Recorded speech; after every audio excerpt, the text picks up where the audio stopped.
ओम नमो भगवते वासुदेवाय। मित्रों, आपके और आपके परिवार पर भगवान नारायण की कृपा सदैव बनी रहे। आज हम भगवान श्री हनुमान की दो कथाओं का श्रवण करेंगे।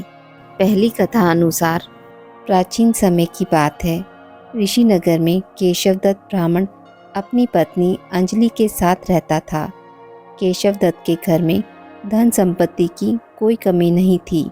नगर में सभी केशवदत्त का सम्मान करते थे, लेकिन केशवदत्त संतान नहीं होने से बहुत चिंतित रहता था। दोनों पति पत्नी मंगलवार को हनुमान जी की पूजा करते थे। विधिवत मंगलवार का व्रत करते हुए कई वर्ष बीत गए।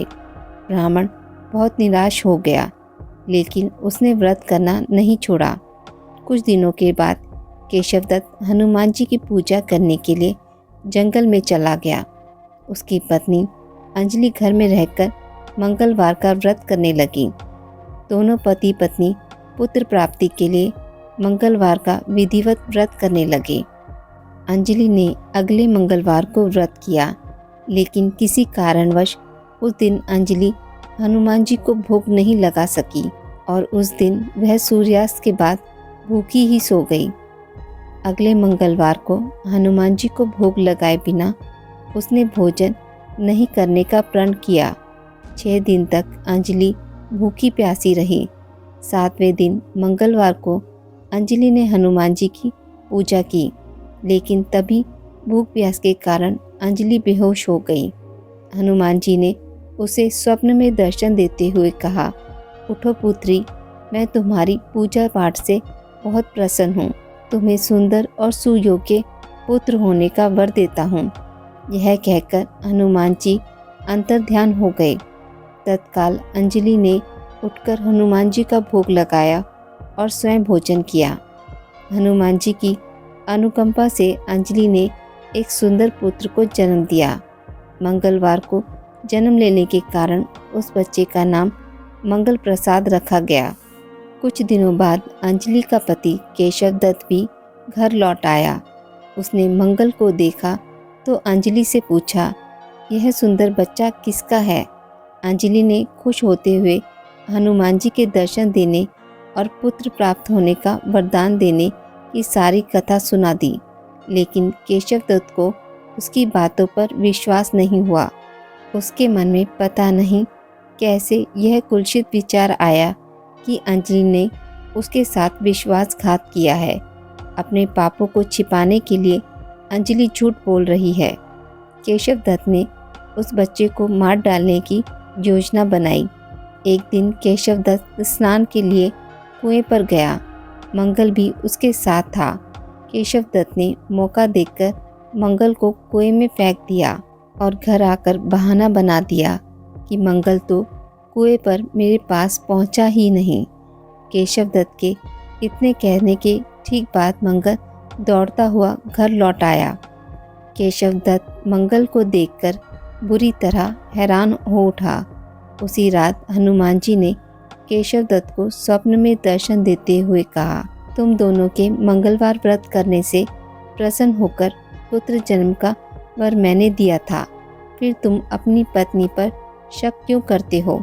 उसी समय केशवदत्त ने अंजलि को जाकर उसे क्षमा मांगते हुए स्वप्न में हनुमान जी के दर्शन देने की सारी कहानी कह सुनाई। केशवदत्त ने अपने बेटे को हृदय से लगाकर बहुत प्यार किया। उस दिन के बाद सभी आनंद पूर्वक रहने लगे। मंगलवार का विधिवत व्रत करने से केशवदत्त और उनके सभी कष्ट दूर हो गए। इस तरह जो स्त्री पुरुष विधिवत मंगलवार का व्रत करके व्रत कथा सुनते हैं, हनुमान जी उनके सभी कष्ट दूर करके घर में धन संपत्ति का भंडार भर देते हैं। शरीर के सभी रक्त विकारों के रोग भी नष्ट हो जाते हैं। दूसरी कथा अनुसार एक नगर में एक बुढ़िया माई रहती थी। बुढ़िया माई हनुमान जी की पूजा किया करती थी। वह नियम से हनुमान जी की पूजा करती थी और हर मंगलवार को हनुमान जी का व्रत रखती थी। मीठा और पकवान बनाकर हनुमान जी को भोग लगाती थी। वो ना तो मंगलवार को मिट्टी खोदती थी और ना घर को लीपती थी। बुढ़िया माई के बेटे का जन्म मंगलवार के दिन हुआ था, इसलिए उसका नाम मंगलिया था। एक दिन हनुमान जी बुढ़िया माई की परीक्षा लेने के लिए मंगलवार के दिन एक साधु का भेष बनाकर बुढ़िया माई के घर आए और बोले कि है कोई हनुमान जी का भक्त जो मेरी इच्छा पूरी कर दे।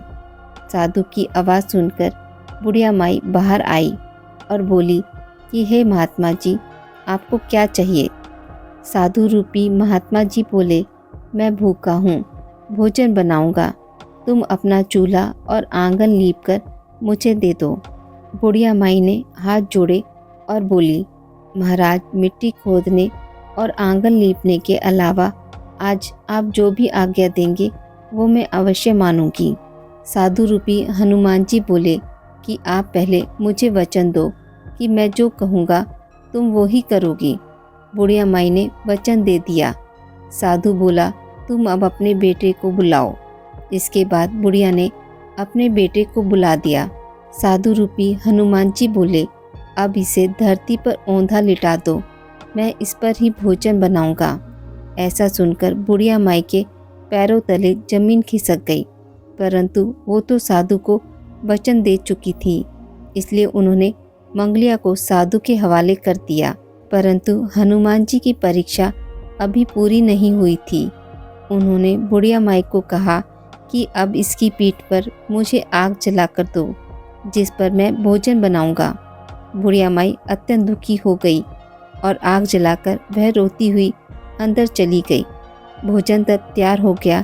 तब साधु रूपी हनुमान जी बुढ़िया माई से बोले कि भोजन बन गया है, अब तुम अपने बेटे को बुला लो ताकि वो भी भोजन कर सके। बुढ़िया माई बोली, हे महाराज, आप मेरे दुखी मन को और मत दुखाइए।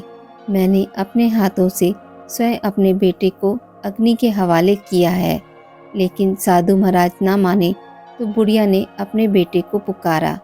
बुढ़िया माई की आवाज़ लगाते ही मंगलिया हंसता हुआ घर के अंदर आया और बोला, हाँ माँ।